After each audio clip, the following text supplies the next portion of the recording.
एक बार जोरदार करतल ध्वनि के साथ आइए निवेदन करें इस प्रदेश के यशस्वी मुख्यमंत्री श्री मनोहर लाल जी से कि आज एक बार पुनः अपने संबोधन से उद्बोधन से हम सबका मार्गदर्शन भी करें। हम सबके लिए उनका उद्बोधन हमेशा प्रेरणा बनती है, प्रदेश के विकास को गति मिलती है। माननीय मुख्यमंत्री महोदय।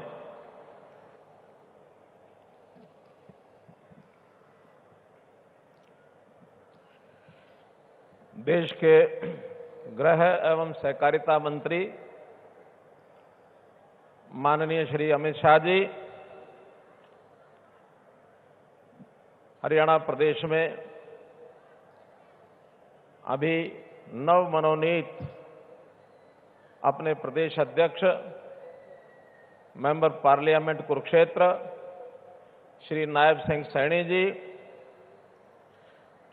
हमारे प्रभारी राज्यसभा सांसद पूर्व मुख्यमंत्री त्रिपुरा श्री विप्लव देव जी, केंद्रीय राज्य मंत्री राव इंद्रजीत सिंह जी, हरियाणा के हमारे सभी कैबिनेट मंत्री श्री अनिल विज जी, श्री कंवरपाल जी, श्री बनवारी लाल जी, श्री मूलचंद शर्मा जी, श्री जेपी दलाल जी, श्री कमल गुप्ता जी, प्रदेश सरकार में राज्य मंत्री श्रीमती कमलेश ढांडा जी, श्री संदीप सिंह जी, हमारे मुख्य सचिव श्री संजीव कौशल जी, उपस्थित सभी सांसदगण, विधायकगण, पार्टी के सभी पदाधिकारीगण, कार्यकर्ता बंधुगण और आज इस अंत्योदय महासम्मेलन में हरियाणा के कोने कोने से पधारे इतने बड़े विशाल जनसमूह, आप सबको मैं अभिनंदन करता हूं, वंदन करता हूं।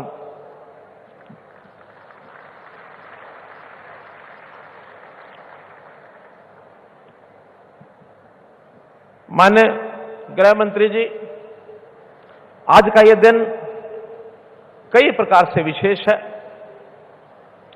एक तो कल ही 1 नवंबर को हमारे हरियाणा का 58वां स्थापना दिवस था। उस उपलक्ष्य में आज के इस कार्यक्रम को देखें अथवा हरियाणा सरकार में हम लोगों ने भारतीय जनता पार्टी की सरकार के नाते से अभी 26 अक्टूबर को 9 वर्ष पूर्ण किए हैं। इस 9 वर्ष के कार्यकाल में काम तो सरकारें सब करती हैं, लेकिन हमने जो विशेष काम किए, खास करके अपने प्रदेश के पंक्ति में खड़े हुए अंतिम व्यक्ति को, गरीब को, मजदूर को, किसान को, कोई भी छोटा व्यापारी, छोटा कर्मचारी जिनकी आय, सालाना आय बहुत कम होती है, निम्न आय वर्ग जिसको हम कह सकते हैं, बीपीएल जिसको कह सकते हैं, या जिनको जरूरत होती है, ऐसे जरूरतमंदों की सहायता के अनेक जो कार्यक्रम किए, उन कार्यक्रमों का आज ये जो अंत्योदय महासम्मेलन है, ये एक उसका प्रमाण है।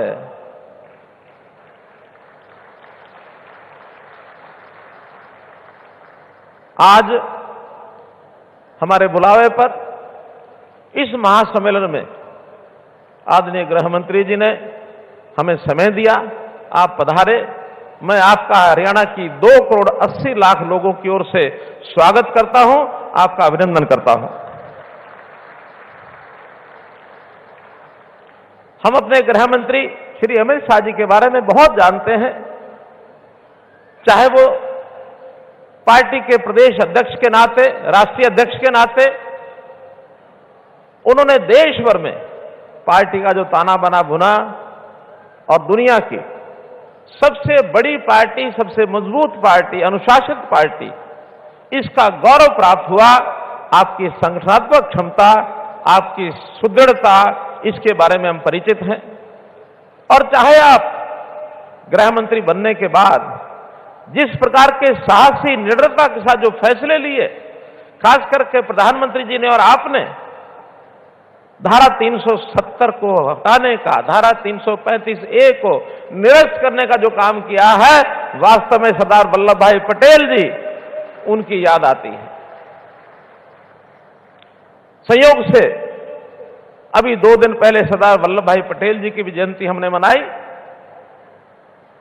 राष्ट्रीय एकता दिवस के रूप में एकता के लिए देश भर दौड़ें हुई और उनको हमने याद किया कि देश की 562 रियासतों को एक सूत्र में पिरो करके देश की एकता अखंडता को जो बनाने का काम उन्होंने किया, और जो थोड़ा सा काम बच गया था, जिन कारणों से बचा था उन कारणों में मैं नहीं जाना चाहता, लेकिन जम्मू कश्मीर का एक विषय शेष बचा था, उस बचे हुए काम को आप लोगों ने पूरा किया। मैं बहुत बहुत इस बात की सराहना करता हूं, आप लोगों का अभिनंदन करता हूं। आज से 9 वर्ष पूर्व हम पूर्व की सरकारों को देखें, उस समय जिस प्रकार का एक माहौल था, उस माहौल में एक निराशा का वातावरण था, एक अवसाद का वातावरण था। भाई भतीजा के नाते गिने चुने लोगों को लाभ मिलता था, बिचौलिए काम करते थे, जाति और वर्ग इस नाते से बोलबाला रहता था। लेकिन आज हम लोगों ने वो सारी चीजें पलटी हैं। देखा जाए तो आज भी वो बाज नहीं आ रहे उन बातों से। जातिगत पॉलिटिक्स आज भी करते हैं। अभी हमने देखा होगा उप मुख्यमंत्रियों का शोषा सब पार्टियों ने छोड़ रखा है।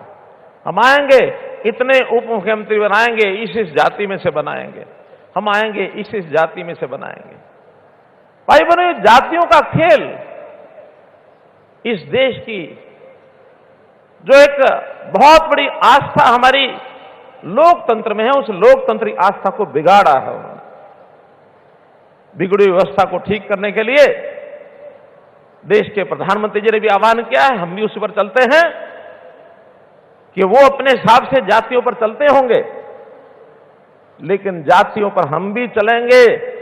उनकी जातियां परंपरागत रूप से जैसे लोग बंधे रहते हैं, वोट बैंक के नाते उपयोग करते हैं, वो करते हैं, लेकिन हमने समाज को एक सूत्र में बांधते हुए और अगर थोड़ा अंतर किया है तो 2 जातियों में किया है, एक अमीर जाति है, एक गरीब जाति है।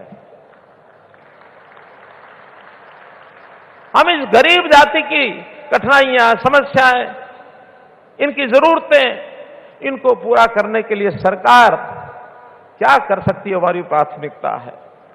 भाइयों बहनों, हमने आते ही योजनाएं बनाई थी, टेक्नोलॉजी का सहारा लिया, आईटी का सहारा लिया, ई गवर्नेंस के नाते से हमने लोगों की समस्याओं को आखिरी आदमी तक पहुंच करके हमने पकड़ा।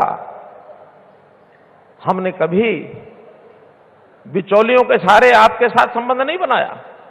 हमने कभी नहीं कहा कि दौड़ दौड़ कर छोटी बड़ी समस्या को लेकर के आप चंडीगढ़ के चक्कर काटो या दफ्तरों के चक्कर काटो।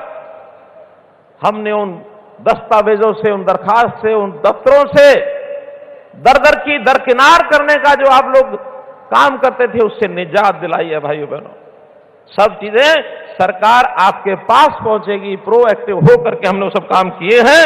इसलिए इस काम के नाते से जो हमने सारे काम किए, उसके लिए निश्चित रूप से मैं कहूंगा कि हरियाणा का समाज, हमने इसका एक स्वाभिमान जगाने का काम किया कि हम सब हरियाणवी हैं हमारी जातियां जहां काम आती हैं वहां करेंगे, लेकिन प्रदेश के नाते, देश के नाते हम जो कि प्रदेश सरकार चलाते हैं, तो प्रदेश के साथ सबको जोड़ने के लिए हमने कहा हरियाणा एक, हरियाणवी एक। 9 साल पहले कहा था, 9 साल पहले कहा था, आज उसको साकार कर रहे हैं। हमने इतना बड़ा ये जो महासम्मेलन का आयोजन किया है, केवल उसी बात का दर्शन कराने के लिए कि अंतिम का उदय, गरीब का उदय। कभी कभी हमको लोग कहते हैं आपने शब्द जो है बड़ा कठिन चुना है, अंत्योदय। हम लोगों से पूछते हैं आपको ये सुविधा मिल रही है? मिल रही है। पेंशन टाइम से मिल रही है? मिल रही है। राशन कार्ड बन गया? मिल गया। आयुष्मान का लाभ मिल रहा है? मिल रहा है। फिर किसी को मुआवजा मिला कि नहीं मिला? मिला। जितनी योजनाएं सबका लाभ मिला। और ये अंत्योदय तो है कि अंत्योदय ही पता नहीं हमको क्या है। भाइयों बहनों, इसको सरल शब्दों में समझना हो तो ये गरीब का उदय, अंत्योदय माने गरीब उदय। गरीबों को कैसे आगे बढ़ाया जाए। कांग्रेस ने हमेशा नारे दिए, गरीबी हटाओ, कभी 4 सूत्री कार्यक्रम, कभी 20 सूत्री कार्यक्रम। मैं कहूंगा इन गरीबों के साथ 420 ही करते रहे, वो 4 सूत्री 20 सूत्री 420 का खेल खेलते रहे, लेकिन अब उनके भौरे में चक्र में नहीं आएंगे, जनता नहीं आएगी, ऐसा मेरा विश्वास है। हम पूछेंगे आपने हमारे शासन से पहले 10 साल में क्या किया था, या जो अन्य पार्टियां भी जब भी सत्ता में रही होंगी क्या करते थे। जनता को लूटते भी थे और साथ में कूटते भी थे। लूटने और कूटने का काम वो करते थे। भाइयों बहनों, हम बड़े प्रेम से, सहानुभूति से एक दूसरे के साथ श्रद्धा बनी रहे। और मैं अगली बात कहूंगा, मैं हरियाणा की 2 करोड़ 80 लाख लोगों को अपना परिवार मानता हूं, परिवार के नाते हम काम करते हैं। मित्रों, भाइयों बहनों, ये मेरा परिवार है, और जब परिवार मान लिया जाता है तो फिर हर किसी की चिंता करना, चाहे उसमें केंद्र सरकार की योजनाएं हो और चाहे हरियाणा सरकार की योजनाएं हो, उन सब योजनाओं को हम एक प्रकार से सिरे चढ़ाने के लिए आगे काम करते हैं। अब आगे से ये जो बाबुओं का काम, घुमाने का काम, भ्रष्टाचार का काम, 3 C को खत्म करने का काम, 3 C यानी क्राइम, करप्शन और कास्ट बेस्ड पॉलिटिक्स, इन 3 C को खत्म करने का काम हम करेंगे। और मैं ये कह रहा हूं, आज ऐलान कर रहा हूं इस बात का कि 58वां ये हमारा हरियाणा दिवस, इसको हमने मनाया है। और जैसा हम जानते हैं 58 साल के बाद एक कर्मचारी की या किसी भी व्यक्ति की रिटायरमेंट की एज मानी जाती है। ये जितनी बुराइयां प्रदेश में पनपी हैं, हमने लगातार 9 साल मेहनत की है, और उस मेहनत के बाद आज हम इस लेवल पर कहने लायक हो गए हैं। आज से इन सब बुराइयों का और रिटायरमेंट होने का टाइम आ गया, हमने सब रिटायर कर दी। किसी बुराई को भी हम पनपने नहीं देंगे, जड़ से मिटाएंगे और 7S पर काम करेंगे। 7S, शिक्षा, स्वास्थ्य, सुरक्षा, स्वावलंबन, स्वाभिमान, सुशासन और सेवा, ये 7S हैं जो जनता के काम आएंगे। उनके लिए शिक्षा, स्वास्थ्य, सुरक्षा, स्वाभिमान, स्वावलंबन, सुशासन और सेवा, इस नाते से 7S पर काम करेंगे। और जनता का जो खजाना है, सरकारी खजाना, इस गरीब जनता के लिए खोल के रखेंगे, कभी कोई कमी नहीं आने देंगे। मित्रों, भाइयों बहनों, बहुत सी योजनाओं का जिक्र प्रेजेंटेशन में हुआ है, उसकी चर्चा मैं नहीं करूंगा। मैं तो इतनी बात कहूंगा कि हमारा भविष्य कैसे सुधरे, कैसे हम आगे अपने जीवन की कठिनाइयों के बंधन को तोड़ करके आगे बढ़े। सरकार हमेशा आपके लिए तैयार रहेगी। जहां तक इन योजनाओं का जिनका उल्लेख हुआ, एक योजना आपको बता रहा हूं मैं कि गरीब परिवार जिनके घर में से कोई नौकरी पर नहीं जा सकता था, ये नौकरी में आगे कैसे बढ़ें, इसके लिए हमने 5% अंक ये अलग से स्पेशल देने का काम किया। कैसे घर जिनके घर में एक भी नौकरी नहीं है, उसको 5% अंक अलग मिलेंगे। और मुझे खुशी है कि अब जो नई नौकरियां मिल रही हैं, इसमें 60 से 65% लोग 5% का जो फायदा है वो लेकर के बढ़ रहे हैं, अर्थात नए लोगों के घरों में नौकरी मिल रही है। ये जो पर्चियां खर्चियां ये लेकर के जो चलते थे, वो जमाना लद गया, खत्म हो गया। अब किसी को अप्रोच करने की जरूरत नहीं है, किसी को पैसा देने की जरूरत नहीं है। आप केवल अपने बालक की पढ़ाई, उसको योग्य बनाओ, टैलेंटेड होगा। और अगर परिवार में नौकरी नहीं है तो थोड़ा सारा 5 नंबर का हम भी लगा देंगे कि आपका परिवार भी इस रेखा में से निकल जाए, आगे बढ़ जाए। हमने बहुत सी योजनाएं बनाई हैं।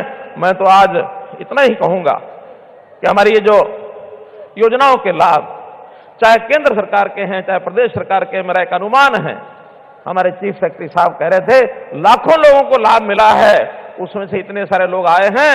मेरा अनुमान है 1 करोड़ से ज्यादा लोगों को यह लाभ मिल चुका है। मित्रों, 1 करोड़ से ज्यादा हमारी 2 करोड़ 80 लाख की आबादी में से। आज तो एक वानगी है जो बार बार हमको कहते हैं कि आपने ये जो IT टेक्नोलॉजी ये जो पोर्टल बना दिया, परिवार पहचान पत्र बना दिया, हम आएंगे तो खत्म कर देंगे, मैं उनको शुभकामना देता हूं कि इस वाक्य को बोलते रहें कि हम आएंगे तो पोर्टल खत्म कर देंगे, हम आएंगे तो परिवार पहचान पत्र खत्म कर देंगे।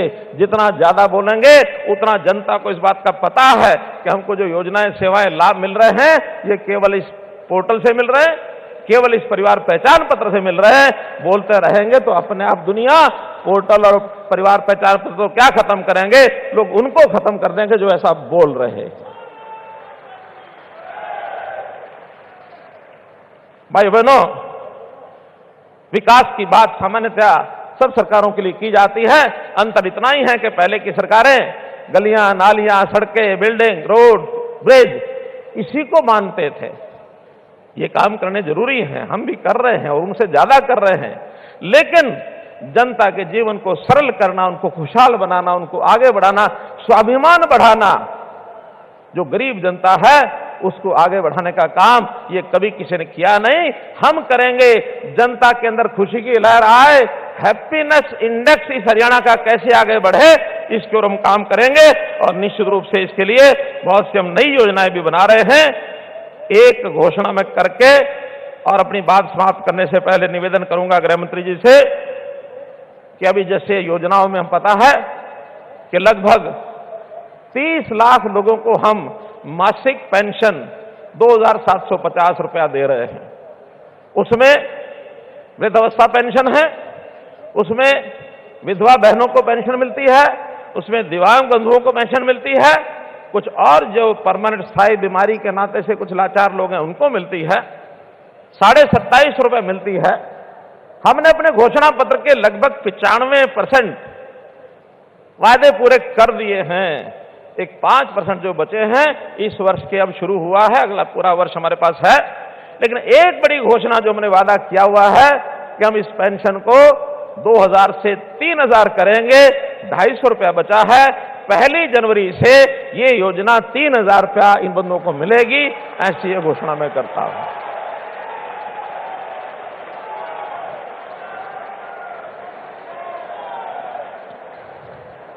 बंधुओं,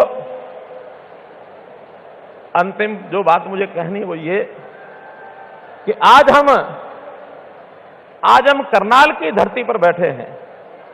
करनाल दानवीर कर्ण जी के नाम से और जाना जाता है। दानवीर कर्ण के बारे में हम जानते होंगे कि वो एक सामान्य परिवार में जन्म लिया हुआ बालक, बल्कि एक जिनको हे दृष्टि से देखा जाता है, इस प्रकार के उनके जन्म की कहानी। यानी वो व्यक्ति इस प्रकार के परिवार में जन्म लेने के पर, मां की गर्भ से जन्म लेने के बाद बड़े होकर के कितनी कल्याणकारी योजनाओं के साथ उनको जाना जाता है।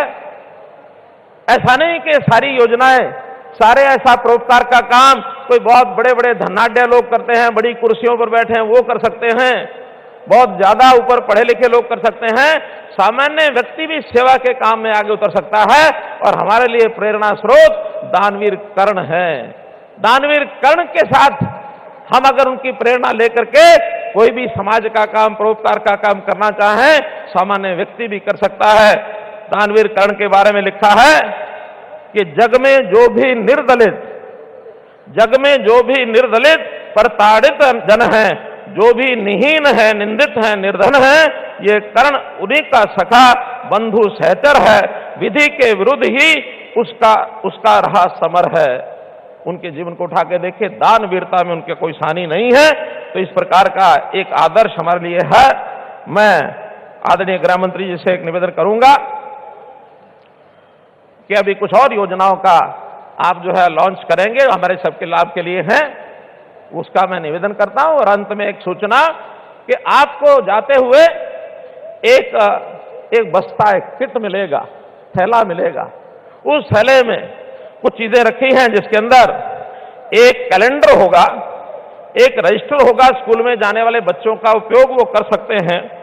प्रधानमंत्री मोदी जी का उसमें एक संदेश होगा और एक मेरा एड्रेस लिख करके जो पता लिखा हुआ है, पोस्ट कार्ड, एक लिफाफा, ये भी होगा। आपको मैं आह्वान करता हूं कि कभी कोई मन में बात आए किसी और को बताए न बताए, लेकिन एक 4 अक्षर लिख करके और मेरे पते लिखे हुए इस पोस्ट कार्ड पर या लिफाफे में कागज डाल करके भेज देना। आपकी हर बात मैं स्वयं पढ़ करके उसके ऊपर संज्ञान लूंगा। भाई बहनों, आप मेरे परिवार के सदस्य हैं।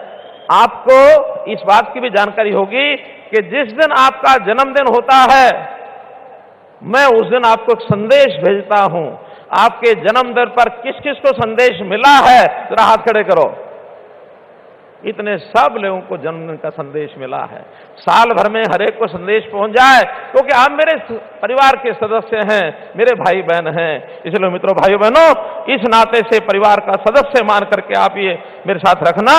और एक अंतिम बात कि आपको जो कैलेंडर मिला है, उस कैलेंडर में छुट्टियां लिखी हैं। इस दिन अगले साल का वो कैलेंडर है, 1 जनवरी से है, इस दिन कौन सी छुट्टी है, कौन सी छुट्टी है, कौन सी छुट्टी है। लेकिन अगले साल में 2 छुट्टियां ऐसी आएंगी जिनका उसमें अभी उल्लेख नहीं किया है।